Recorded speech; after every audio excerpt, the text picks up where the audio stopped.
This one is subtle, and you won't be able to observe it with every person you meet and interact with. It takes a while sometimes before you can really get going into a deep conversation, but once you can get into topics that might either be too taboo to talk about or just tend to be more or less controversial, such as politics or religion, this trait really sticks out like a sore thumb, and says much more about the person than the other person will realize. That trait? Willingness to actually let the other person finish talking before attempting to cut them off. It seems as if, when you start to talk about a certain type of topic, religion, politics, etc., whenever you start to say something that mildly disagrees with the other person, you can just see the uneasiness building up on their face. They're looking for the slightest window of opportunity to cut you off and tell you why you're wrong.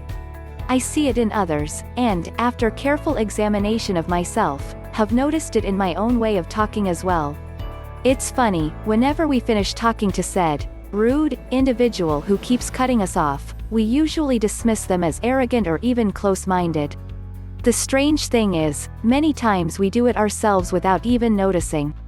The point is, it's such a subtle trait, from what I've noticed, though tells you so much about the other person. It tells you that if they aren't good listeners, or at least don't appear so be. They might be slightly arrogant and might be a little close-minded. Now, what happens when someone else lets you actually finish your sentence?